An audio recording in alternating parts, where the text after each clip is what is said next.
بے سوالات آئے ہیں، سوالات سماعت کر لیں۔ قصر نماز کا کیا حکم ہے؟ مسائل سمجھا دیں۔ دیکھو بھئی، پہلے قصر کون کرنا، پہلے وہ سمجھو۔ کون ملے انہوں قصر کر لے پھر انہوں کو، ٹھیک ہے بھئی؟ قصر کون کرنا پہلے وہ سمجھے۔ جو شخص مسافر ہے، جو شخص مسافر 72 سے 78 کلومیٹر کا سفر کا ارادہ رکھتا ہے، اس لیے کہ 72 سے لے کر 78 تک علماء اکرام کلومیٹرز بتاتے ہیں۔ وہ کیسا بھی اختلاف ہوا، وہ ناپ تول میں اختلاف ہوا، سو اس زمانے میں ایک میل ہے نا، یہ 1.5 کلومیٹر ہے یا 1.25 کلومیٹر ہے، اس میں ذرا اختلاف، 1.5 ہے یا 1.25 یا 1.5 سے ذرہ زیادہ، 1.25 سے ذرہ کم، اس میں جو اختلاف ہونے کی وجہ سے 72 سے 78 تک کا کلومیٹر کا فرق آ گیا، ٹھیک ہے بھائی؟ احتیاط ہمیں کس میں کرنا چاہیے؟ 78 پر انشاءاللہ ہم 6 کلومیٹر کوئی لمبا مسافت نہیں ہے، اس پر ہم لوگ فیصلہ کریں گے۔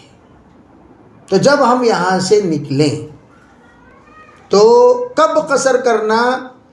جب ہم سٹی کے حدود سے باہر نکل جائیں۔ ہمیشہ یاد رکھو، یہ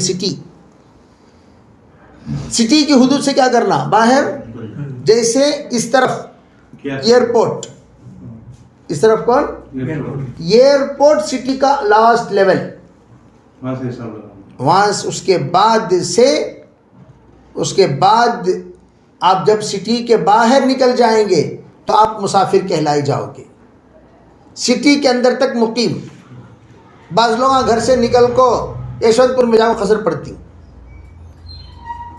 یلنکا میں جاؤ قصر پڑتی، قصر ہو گیا ہے کیا؟ سٹی سے باہر نکلنا، ٹھیک ہے؟ اور آپ جہاں سے نکلے وہاں سے حساب، آپ جہاں سے نکل رہے ہیں وہاں سے حساب عام طور پر ودھان سودا کا جو کچھ بھی آپ دیکھتے ہیں سائن بورڈز میں، وہ کہاں تک کا؟ ودھان سودا تک کا کیا ڈالتے ہیں انہوں؟ ارے بھائی جو ڈالتے ہیں نا اتنے کلومیٹر ہے، آپ کو اس سے بھی آگے جانا ہے تو آپ کی منزل تو وہ ہے، آپ کی منزل ودھان سودا نہیں، تو آپ جہاں سے نکل رہے ہیں وہاں سے مسافت کا اعتبار ہوگا، ٹھیک ہے بھائی؟ یہ 2 باتیں یاد رکھو۔ تیسری بات کیا ہے؟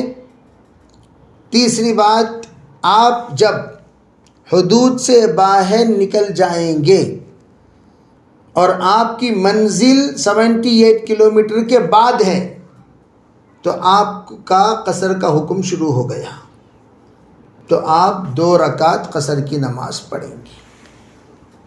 2 رکعت کتنا پڑھیں گے؟ قصر کی نماز پڑھیں گے۔ اچھا، جس منزل کو آپ جا رہے ہیں اس کے 2 راستے ہیں، ایک راستے سے گئے بولے تو 70 کلومیٹر، دوسرے راستے سے گئے بولے تو 80 کلومیٹر، تو اب کیا کریں؟ جس راستے سے جاری اس کا اعتبار، جس راستے سے جاری اس کا اعتبار۔ جو لوگ 70 کلومیٹر کے راستے سے گئے انہوں قصر نہیں کریں گے، جو لوگ 80 کلومیٹر کے راستے پر گئے انہوں قصر کریں گے، ٹھیک ہے بھائی؟ تو اس لیے آپ کے راستے کا اعتبار میں اس لیے بتا رہا ہوں۔ دوسری بات، عمرہ میں قصر کی نماز کے کیا احکامات ہیں؟ اچھا، قصر کب تک کریں گے وہ سمجھ گئے تو عمرہ کا مسئلہ بھی سمجھ میں آ جائے گا۔ قصر 15 دن کے اندر قیام رہا تو قصر کتنے دن؟ 15 دن کے اندر قیام، 13 دن میں واپسی ہے، 14 دن میں واپسی ہے، یا آپ ایسی جگہ پر قیام کر رہے ہیں جہاں پر ایک جگہ کی اذان دوسری جگہ سنائی نہیں دیتی. مثال کے طور پر یہاں قیام کرے, یہاں کے بعد آپ سیدھا چلے گئے گوئنگ پور, وہاں سے آپ چلے گئے یلنکا, یلنکا سے چلے گئے جے پی نگر, یہاں پھر لے کوئی آپ پہ, تو یہ سب ایک ہی جگہ ہے, الگ الگ جگہ نہیں. یہ سب کون سی جگہ ہے؟ اگر یہ اس طرح کی ایک ہی سٹی ہے, اگر ان کو گاؤں مان لو, گاؤں, یہ کیا ہے؟ گاؤں ہے, تو ایک جگہ کی اذان دوسری جگہ سنائی دے تو ایک ہی جگہ کے حکم میں ہے. ایک جگہ کی اذان دوسری جگہ سنائی نہ دے تو وہ الگ جگہ کے حکم میں ہے. سمجھ رہے ہیں آپ پہ؟ جیسے مثال کے طور پر آپ وجی پور گئے, وجی پور کی اذان چکبلا پور کو سنائی دیتی کیا؟ نہیں دیتی. وجی پور, آپ وجی پور میں 8 دن تھے, اب چکبلا پور میں 8 دن ہی قصر کریں گے, تمام کریں گے. حالانکہ وہاں سے وہاں, ایک مثال دے رہا ہوں, سمجھو کہ یہ یہاں سے قصر کی مسافت سے دور ہے, لیکن مسافت کیا ہے؟ 2 قریوں کے قریب قریب ہے. اتنا قریب قریب ہے کہ وہاں کی اذان یہاں سنائی نہیں دیتی, نمبر 1. نمبر 2, وہاں سے وہاں بالکل مختصر کلومیٹر, 10-15 کلومیٹر ہے, لیکن آپ سمجھیے کہ حدود سفر سے باہر چلے گئے, تو ایسے موقع پر وہاں 8 دن, وہاں 8 دن, یہ دونوں الگ الگ 8 دن سمجھے جائیں گے, دونوں ملا کر 16 دن نہیں سمجھا جائے گا. بات سمجھ میں آئی نہیں؟ اگر حدود جیسے بنگلور میں ہی آپ پہ, ہاں لنگلاش پورم میں 8 دن تھے, یلنکا میں جا کو 8 دن ہی, یہ دونوں 8 دن, یہ 8 دن, 8 16 دن یہ, اس لیے کہ ایک ہی سٹی کے اندر تھی آپ پہ. وہ حالانکہ اتنی مسافت میں ہے مثلا, لیکن الگ الگ 8 دن سمجھا جائے گا, اس لیے کہ وہ الگ قریہ ہیں, وہ الگ قریہ ہیں.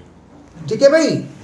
تو اس لیے جب آپ کو 15 دن کے اوپر رہنے کا ارادہ ہو تو ایسے موقع پر آپ مکمل نماز پڑھیں گے ایک ہی جگہ پر.